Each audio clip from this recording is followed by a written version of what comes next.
Se os audiolivros deste canal contribuíram de alguma forma para a sua vida, considere apoiar nosso trabalho com uma doação. Sua contribuição é essencial para que possamos continuar produzindo e compartilhando conteúdo de qualidade. O link para a doação via Pix está disponível na descrição. Obrigado. Capítulo 18. Justiça Feminina. Mayra me esperava, impaciente, o que não era comum para ela. Ela mal esperou até que eu estivesse sentado e Elspe ajoelhada ao lado antes de falar. Com a primeira palavra, lembrei-me das palavras de Bartu sobre a língua dela ser uma arma. Dizem, Lorde Vulgar, que os homens pensam com a masculinidade em vez do cérebro. Não tenho certeza se você usou nem isso. Você não só arriscou sua vida desnecessariamente, como arriscou o futuro dos Altair. Você quase permitiu que seu espírito e sua vontade se transformassem em um pingente para as rainhas brincarem. Eu sei, Mayra, eu disse, tranquilizando-a. Os acólitos de Elspe e Mayra estavam sorrindo, mas eu precisava mais da boa vontade dela naquele momento do que de impedir algumas garotas de rirem. E eu sei que devo a você a minha sobrevivência àquela tentativa. Só não sei como você conseguiu. Um feitiço simples, disse ela, com desprezo. Assim que soube que você pretendia prosseguir com aquela tolice, peguei um fio de cabelo da sua barba e uma túnica ainda molhada de suor e criei um laço simples entre nós. Então pude contar o que aconteceu, mas vagamente, como se através de uma serigrafia. Não podia fazer nada contra perigos físicos, mas quando tentavam feitiços, eu podia ajudar. Eles eram poderosos, Vulgar. Fazia tempo que não via tanto poder. Quem eram eles? Pelo menos a formalidade tinha acabado. Eu não era mais Lorde Vulgar para ela. Sayene estava lá, e uma mulher chamada Yashen, que parecia a avó de alguém. O nome dela era Bettine. Tenho uma pergunta a fazer, Mayra. Ela não me ouviu. Yashen e Bettine, assim como Sayene. Como será que os tronos gêmeos conseguiram juntar esses três? E Bettine não é avó de ninguém, a menos que seja algum tipo de demônio. Ela é tão maligna quanto o hálito de Loevin. Yashen é tão má quanto, e temo que Sayene tenha se tornado a pior de todas. Há escuridão ali, escuridão e poder juntos, e não sei se consigo reunir força suficiente entre as irmãs Altair da sabedoria para derrotá-las. Não há muitas de nós com tanto poder. Ela pareceu se dar conta de mim novamente. Sua pergunta, Vulgar. Rapidamente expus o que Elspe me dissera e o que eu havia entendido das suas palavras. É verdade, Mayra? É um caminho verdadeiro. Mayra olhou para Elspe e balançou a cabeça. As chances são mínimas, Vulgar. Até Basrat. Mas ela tirou sua bolsa contendo os ossos rúnicos. 3 vezes apresentados ao céu e 3 vezes à terra, os ossos foram rolados. Mayra respirou fundo sobre os dentes. Rapidamente, ela os rolou novamente. Desta vez, ficou claramente surpresa. Por um momento, ela esperou, como se tivesse medo de ver o que seria dito na terceira vez, mas os ossos rúnicos foram lançados pela terceira vez. Mayra os encarou como se não tivesse certeza do que via. 2 vezes ela estendeu a mão para tocá-los e 2 vezes recuou. No primeiro arremesso, o mesmo padrão se repetiu 3 vezes. Isso é incomum. No segundo, o padrão estava lá novamente, 6 vezes. No terceiro arremesso, o mesmo padrão se repetiu 9 vezes. Nunca vi uma progressão como essa. Nunca. O padrão, Mayra? Perguntei. Qual era o padrão? Lanta deve cair, e sob a sua mão. Isso é específico. Deve ser a sua mão que abre caminho para a queda da cidade. Se isso acontecer, a estrela Altair se erguerá alto, e a estrela Lantan se apagará. Caso contrário, é a estrela Altair que se apagará e desaparecerá. Primeiro, preciso preservar minha vida como se fosse uma joia. Agora, preciso abrir o caminho para Lanta com minhas próprias mãos. Esfreguei o rosto e deixei a cabeça descansar entre as mãos. Os ossos rúnicos me dão alguma orientação sobre como fazer isso? Perguntei, cansado. Algo roçou levemente meu ombro. Elspe se moveu para se ajoelhar ao meu lado. Ela não olhou para mim, mas sua mão pousou em meu ombro. Há algo, disse Mayra suavemente. Os ossos rúnicos indicam, Vulgar. Eles não dizem as coisas claramente. Eles precisam ser interpretados, e este eu não sei como interpretar. Parece oposto aos outros símbolos e ocorre em caixa menor, mas 3 vezes Din, a salvação em caixa menor, repousou sobre Silt, a caça em caixa menor. Pode significar que a salvação repousa na caça. Não há símbolos próximos o suficiente da configuração para modificá-la. Caça! Que caça, Mayra? Não há caça que vale a pena 3 dias de cavalgada daqui, exceto por chifres de dente, e não há nada a fazer com um deles a não ser matá-lo. O símbolo Silt é o arco de caça, o arco longo. Pode significar que a salvação está no arco. Isso parece mais provável para a guerra, de qualquer forma. O arco de caça é exatamente isso, um arco usado para caçar. É mais longo do que a altura de um homem, longo demais para ser usado a cavalo, mas funciona bem para caçar animais que correm quando um homem montado está a 1000 passos de distância. A haste é feita a pé, então uma flecha pode ser espetada em um antílope a 400 passos, ou em um a 2 vezes mais. Uma vez fiz uma piada, eu disse, sobre derrubar as muralhas de Lanta com lanças de Altair. O arco longo parece ainda menos adequado para a tarefa. Não é bem assim, disse Elspeth. Na história do meu mundo, eles treinaram homens para usar o arco longo. Com seu alcance e poder superiores contra o arco mais curto da cavalaria montada e a lança e a espada da infantaria, é uma arma poderosa. Não posso te ajudar com isso, vulgar, disse Mayra, mas talvez eu possa estimular seu pensamento. De repente, ela pareceu furiosa, vingativa e, de certa forma, satisfeita. Ela fez um gesto e 2 de seus acólitos se esforçaram para avançar com um saco entre eles. Algo lá dentro se mexeu. Eles o pousaram e o abriram. Havia uma mulher lá dentro, uma mulher cruelmente arqueada e amarrada. Elspeth engasgou ao vê-la, e seus dedos cravaram-se em meu ombro. Os pés da mulher haviam sido puxados quase até os ombros, e seus pulsos estavam amarrados aos joelhos. Havia uma grande mordaça em sua boca. Ela olhou ao redor freneticamente quando o saco foi aberto e, quando me viu, começou a chorar. Era Mirim. Orne a encontrou, disse Mayra. Eu disse a ele que cortaria a língua dele se falasse sobre isso com alguém, e vejo que ele interpretou isso como se fosse você.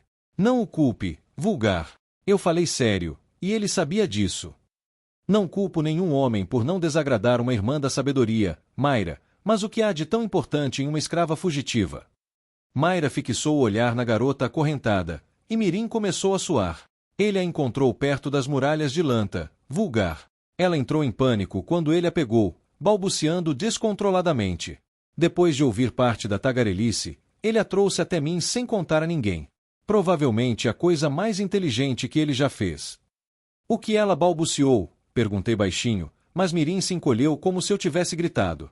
Nada, depois que ela chegou aqui. Sob um feitiço de verdade, porém, ela disse algumas coisas interessantes. Ela foi enviada a Lanta para perguntar nos portões por um homem chamado Ara. Eles tinham ordens de trazer escravos ao Altair que pedissem por aquele homem. Eu sei o nome, respondi bruscamente.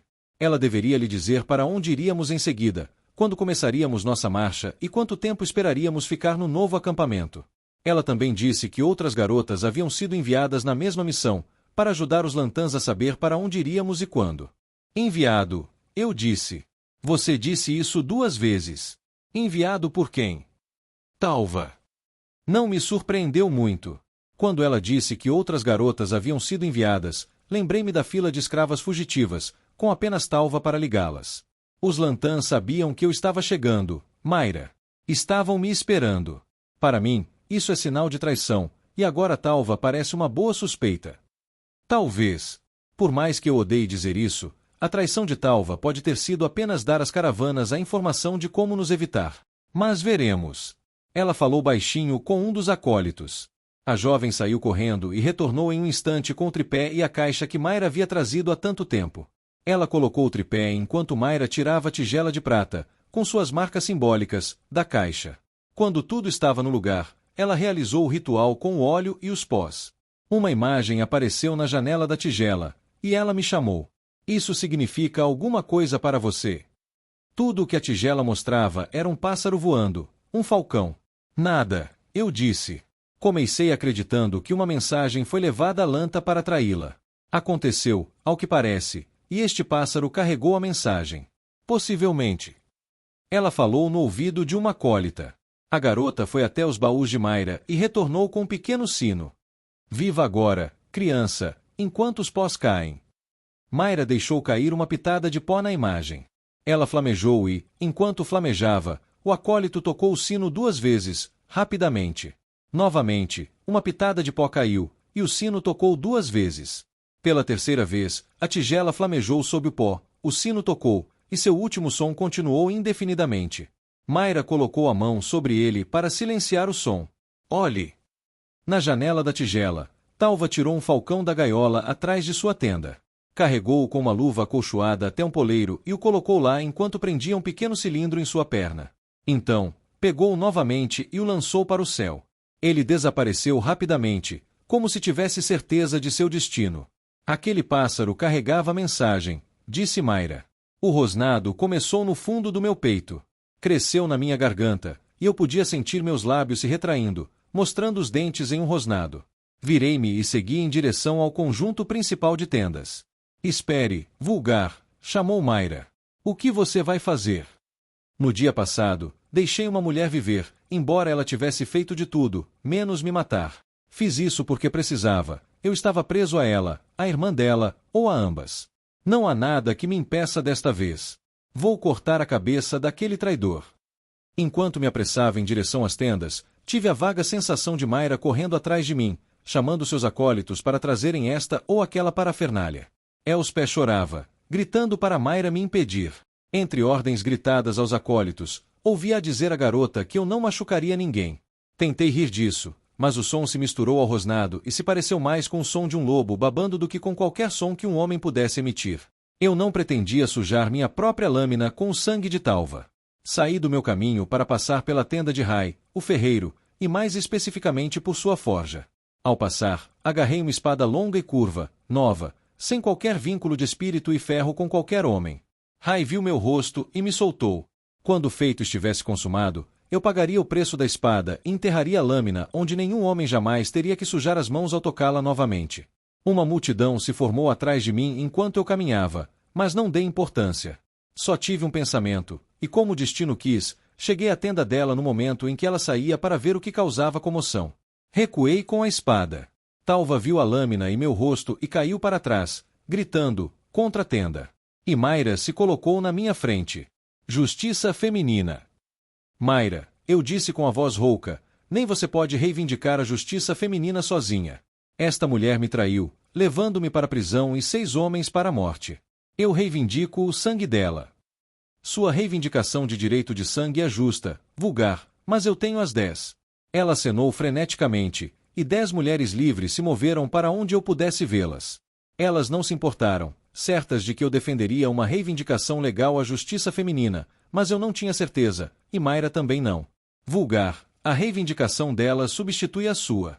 Qualquer mulher pode ser submetida à justiça feminina a pedido de 10 mulheres livres, e as leis dos homens não podem tocá-la.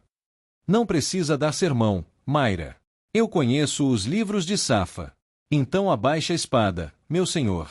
Só então percebi que ainda segurava a espada da sela erguida. Lancei-a no ar e a atirei com a ponta para baixo no chão. As 10 mulheres livres que fizeram a reivindicação pareceram preocupadas pela primeira vez ao perceberem o quão perto eu estivera de violar a lei e os costumes. Apenas Talva parecia estar recuperada. Vou ser informada do que se trata, vulgar, ela exigiu arrogantemente, ou você pretende simplesmente me matar? Mayra se virou para ela. Ele não tem mais nada a dizer sobre isso. Ou não tem, se você aceitar a justiça das mulheres. Você pode rejeitar a reivindicação, e nós a deixaremos com Lorde Vulgar. Ela enfatizou meu nome para enfatizar a omissão do título por Talva. Houve um murmúrio na multidão ao perceberem a falta de respeito nas palavras da escrava, mas ela não percebeu. Claro que aceito a justiça das mulheres. Ela estava extremamente confiante. Seja qual for a acusação, eu não fiz nada, mas Lorde Vulgar, a ênfase que ela deu à palavra era o oposto da de Mayra. Parece que eu seria morta na hora se ele conseguisse o que quer. E qual é a acusação? Em um instante. Mayra sorria quando me encarou novamente. Ainda havia várias maneiras legais de Talva escapar, ou pelo menos escapar da punição, mas, uma vez que Mayra dissesse as palavras, elas estariam além das leis dos homens, para ferir ou proteger. 10 mulheres livres reivindicam a justiça feminina, pelas leis dos livros de Safa, pelos costumes do povo Altaí, por seus direitos como mulheres. A mulher livre Talva se posiciona diante da justiça feminina. Ela fez uma pausa para observar a multidão. A partir deste momento, por esta época, neste lugar, as leis dos homens não prevalecem. Que nenhum homem interfira nos costumes das mulheres. Houve silêncio, homens se remexendo desconfortavelmente, como sempre faziam nessas ocasiões, mulheres assentindo e sorrindo com satisfação. A justiça feminina raramente era reivindicada, pois não era regida pelas leis, mas quando era reivindicada, as reações dos observadores eram sempre as mesmas. Talva se mexeu impacientemente. Agora você vai me contar a acusação. Traição, disse Mayra. Por um instante, o medo estampou-se no rosto da escrava. Depois, desapareceu como se nunca tivesse existido. Eu nego. Por quaisquer juramentos que você queira citar, eu nego. Controle a língua, Talva, antes que você jure perder a vida. A voz de Mayra era calma e equilibrada, mas será que Talva estava ouvindo com muita atenção? A fugitiva Mirim foi recuperada. Ela disse que você prometeu a ela liberdade e dinheiro se ela contasse aos Lantãs sobre os movimentos deste acampamento. Talva relaxou ao ouvir a acusação. Eu tinha certeza. Alguns dos espectadores murmuravam entre si, perguntando-se por que tais acusações eram feitas com base apenas na palavra de um escravo. Uma fugitiva diria qualquer coisa para escapar de suas listras. É claro que ela alega que eu a mandei correr. Estou surpresa que ela não tenha alegado que Lord Vulgar a mandou. Ela se impertigou em toda a sua altura. Embora não passasse da altura do peito em qualquer homem, ela fazia parecer impressionante. Uma garota mente, e eu me vejo acusado de traição. Encontro Lord Vulgar não apenas aceitando a mentira, mas pronto para me matar por ela. Alguém aqui pensa em perguntar por que ele aceitaria tal evidência? Alguém. Ela estava sob um feitiço de verdade. Palavras baixas, mas que fizeram Talva estremecer. Ela olhou para trás, para a entrada da tenda. 2 das 10 mulheres livres estavam lá. Sob o feitiço da verdade, ela disse que outras garotas treinadas por você foram enviadas para levar mensagens semelhantes. Talva estava visivelmente nervosa agora, mas Mayra continuou, fria, mas implacável. Quando descobri isso, tive uma visão para ver se conseguia encontrar quem enviou a mensagem que traiu Lord Vulgar em Lanta. Na visão, você, Talva, prendeu um cilindro na perna de um falcão e o enviou embora. Uma mensagem de traição. Eu recuso um feitiço da verdade, disse Talva rapidamente, e então percebeu como aquilo devia soar para as mulheres que a julgavam. Quer dizer... Você não pode recusar um feitiço da verdade, disse Mayra, se ele foi ordenado por aqueles diante dos quais você está. Lembre-se, Talva, as leis dos homens, os livros de Safa, não podem te tocar aqui, mas também não podem te proteger. Você não terá que se submeter a um feitiço da verdade. No entanto, existem outras maneiras de obter a verdade. Mayra está conspirando com Lord Vulgar, disse Talva, desesperada. É sabido o quão próxima ela é dele. Ela armou isso para dar continuidade a algum plano dele. Era uma medida do seu pânico o fato de acusar uma irmã da sabedoria de mentir. Se ela estava assustada naquele momento, o fardo que 8 homens trouxeram de trás de sua tenda e depositaram a aterrorizava. Isso não é permitido, ela insistiu. Sou uma mulher livre. Não é permitido. Os homens largaram o fardo e saíram rapidamente do caminho. Era simples fazer o rosto de Talva ficar pálido. 2 pilares com uma travessa acolchoada, todos sobre uma base pesada de madeira. As 10 mulheres livres se levantaram assim que o fardo pousou. Sem proteção contra as leis dos homens, disse Mayra. Não, gritou Talva, mas as mulheres já estavam em cima dela. Ela se debatia furiosamente, gritando o tempo todo que eu conspirava com Mayra para destruí-la por algum motivo desconhecido, que tudo fazia parte de um plano para reduzir as mulheres livres à condição de escravas. As mulheres não deram atenção. Tiraram suas roupas e a prenderam na estrutura, com os pés firmemente presos à base. 2 delas se posicionaram de cada lado da estrutura, cada uma segurando uma longa tira. A mulher amarrada jogou a cabeça para trás freneticamente. Você não vai conseguir nada de mim. Está me ouvindo, Vulgar? Você não vai ganhar nada. Mayra sentiu, e as 2 mulheres começaram, revezando-se, num ritmo constante. A princípio, Talva recebeu bem os golpes, punhos cerrados, dentes cerrados, recusando-se a soltar um gemido sequer. Ao 6º golpe, dado com toda a força do braço do portador da correia, ela ofegou. Ao 10º, soluçou. Ao 15º, gritou. Dali, ela desistiu de lutar contra a correia. Gritou e uivou. Seus dedos arranharam as cordas que a prendiam. Seus dedos dos pés se agarraram inutilmente ao suporte. Seus apelos e súplicas começaram a se confundir, a se intercalar com gritos em uma massa ininteligível. Comecei a dar um passo à frente, mas Mayra me deteve com a mão no meu peito. Você não tem nada a dizer, vulgar. Além disso, você ia matá-la. Por que isso deveria te preocupar? Matá-la, sim, Mayra. Espancá-la lentamente até a morte, não. Se ela pudesse morrer espancada lá, disse Mayra, não haveria um único escravo vivo nas tendas. É parte do castigo dela, vulgar, a parte que satisfaz todas as pessoas que ela ofendeu. Por isso, ela poderá ser aceita depois. Elspeth se encostou em mim. Sua atenção estava toda voltada para a estrutura e para a mulher que tentava inutilmente se desvencilhar das tiras. Eu deveria estar furiosa com isso. No meu mundo, assinei petições contra o tipo de violência que você aceita como parte do dia a dia. Eu deveria estar horrorizada, mas toda vez que a batem, eu me lembro de uma vez que ela me bateu, e toda vez que ela grita, eu me lembro de uma vez que eu gritei. É como se ela estivesse me vingando. Mayra falou, veja bem, vulgar, é como eu disse. As dívidas dela estão sendo pagas para que ela ainda possa viver entre nós. Depois da traição, Mayra. Encontrei a espada da cela e a peguei. Ela não sobreviverá em lugar nenhum. Ela sorriu. Vamos esperar até que as mulheres livres pronunciem seu julgamento. Talva vinha tentando há algum tempo dizer que estava pronta para falar, mas as palavras eram confusas e as mulheres que a julgavam não tinham pressa. Finalmente, Mayra fez um gesto para que parassem. Talva ergueu o rosto, com os olhos arregalados e o rosto molhado de lágrimas. Me liberte, eu falo, conseguiu ela. Sem barganhas, disse Mayra. Eu falo, eu juro. A surra parou, mas Talva continuou tagarelando. Eu enviei as mensagens. Avisei os lantanos onde estaríamos e quando. Avisei que Lord Vulgar estava chegando.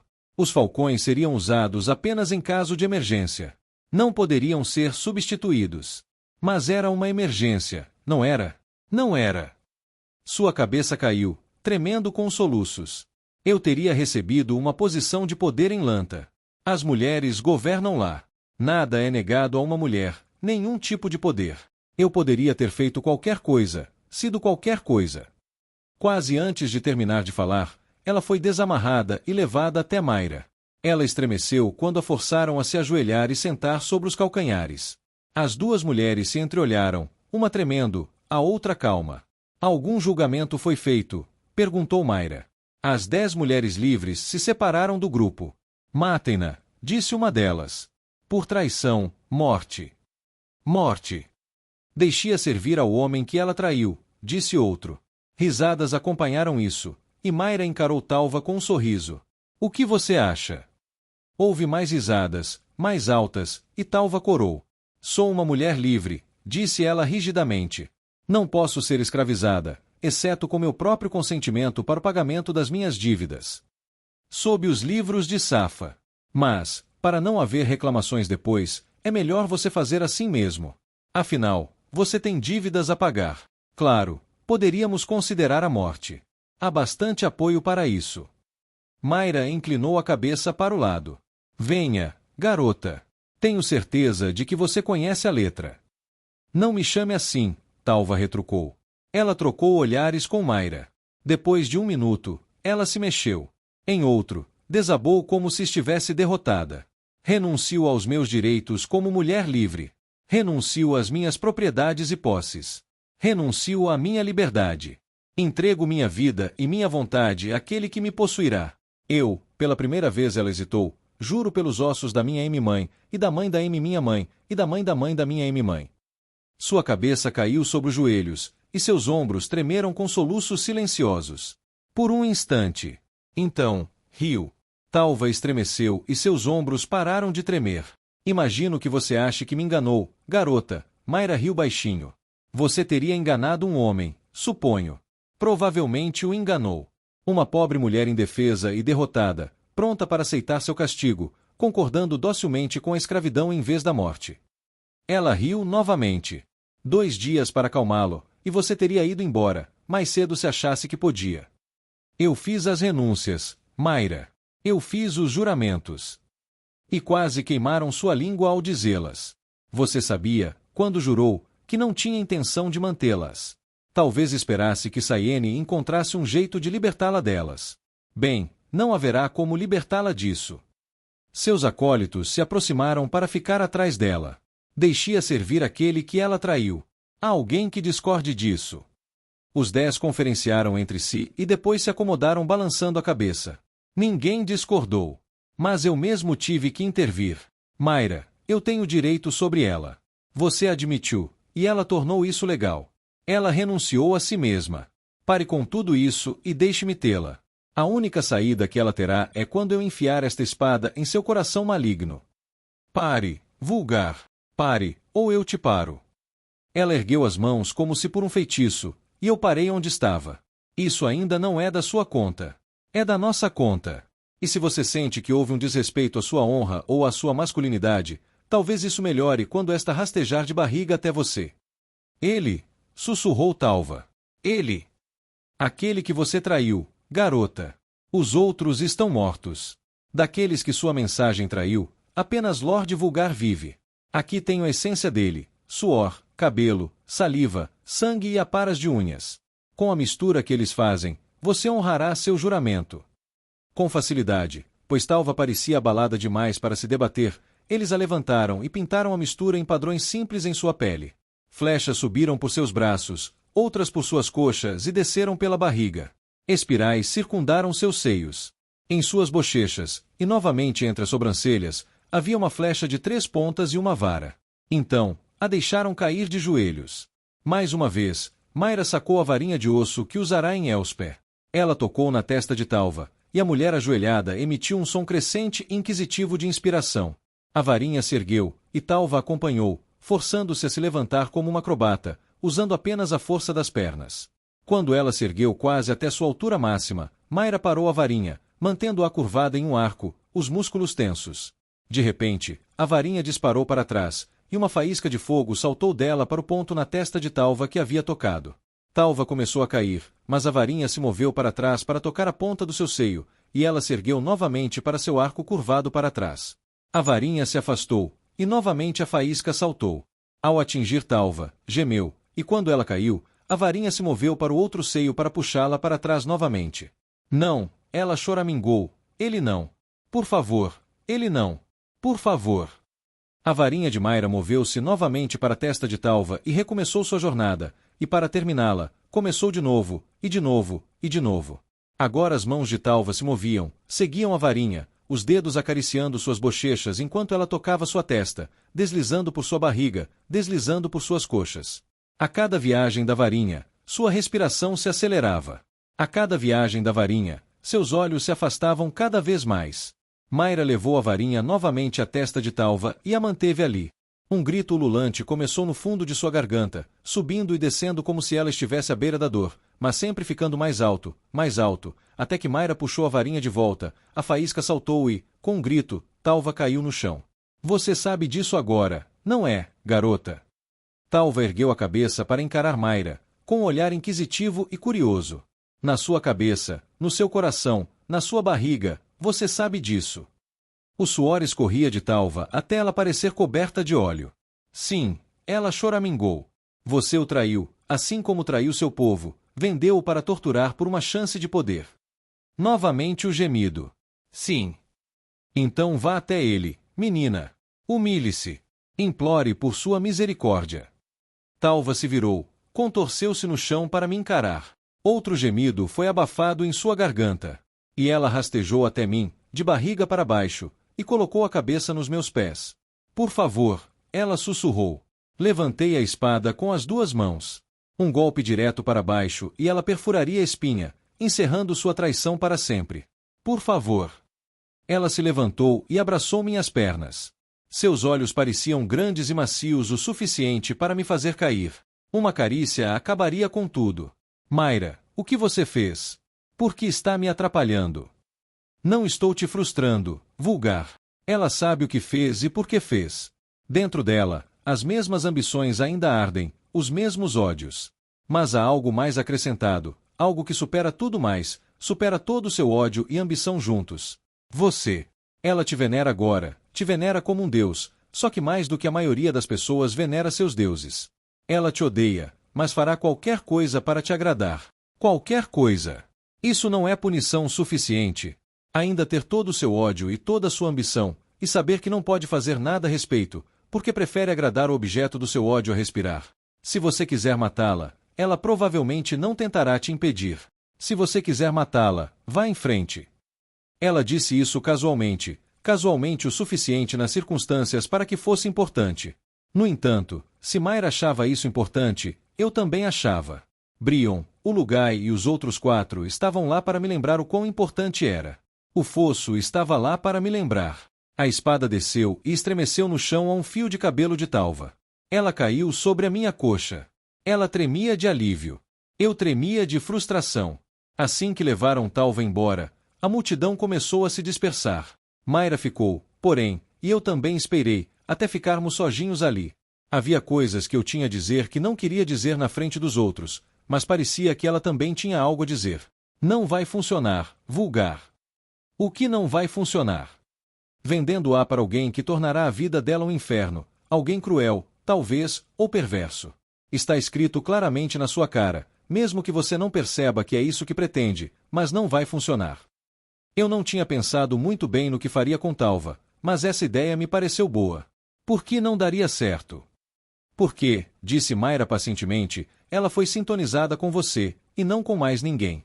Se você a vender, não importa o quão bem treinada ela esteja, ela conseguirá escapar. Ela é uma mulher inteligente. Não só conseguiria encontrar os meios para escapar, se quisesse, como aposto que conseguiria evitar ser retomada e possivelmente encontrar uma maneira de ter o feitiço removido dela. Ela escaparia completamente da punição. Enquanto ela for sua, porém, ela nem tentará escapar. Ela pode pensar nisso. Ela pode desejar isso. Se, no entanto, ela pudesse se libertar dizendo uma palavra, não abriria a boca. Se você quer ter certeza de que ela pagará pelo que fez, você precisa ficar com ela. Havia um ar nela que dizia que ela não só sabia disso desde o começo, mas também pretendia que terminasse assim. Mayra, ela tem uma dívida de sangue. Mesmo que eu esqueça a traição dela comigo, mesmo que eu pudesse esquecer a traição dela com o nosso povo, ela vendeu 6 guerreiros para a morte. Ela tem que ser paga, e você resolveu o problema para que não possa ser paga. Por quê, Mayra? Diga-me por quê. Porque há coisas mais importantes do que uma dívida de sangue, por mais difícil que seja convencer um homem disso. Não, não pergunte. Todo o destino do nosso povo ainda está no fio da navalha. Em um ano, nenhum de nós pode estar vivo, e não aumentarei as chances disso trazendo coisas que podem nunca acontecer. Mais uma vez você me puxa para direções que eu nem sequer considerei, eu disse, cansada. Você faz seus feitiços, e eu fico ali fraca demais para fazer o que precisa ser feito. Diga-me, Mayra, quem governa a nação Altair são o rei e os lordes, ou as irmãs da sabedoria? Vocês, senhores dos Altair, comandam e controlam a nação Altair, vulgar. Nós, irmãs da sabedoria, só podemos aconselhar e ajudar onde podemos. Eu os aconselho nisso, e com Elspeth, vocês devem mantê-la sempre com vocês. Ela oferecerá conselhos cruciais para a sobrevivência dos Altair. E quanto a essa fraqueza, é uma fraqueza de todos os homens, disse ela ironicamente. Poucos homens conseguem matar uma mulher de joelhos. Eu jamais teria me arriscado com uma mulher. Ri, apesar de tudo. Bem, seja lá o que você tenha planejado para o meu futuro, você já me deu mais do que o suficiente em que pensar por enquanto. Vou voltar para minha tenda para pensar em como derrubar as muralhas de Lanta e abrir os portões de ferro com flechas de caça.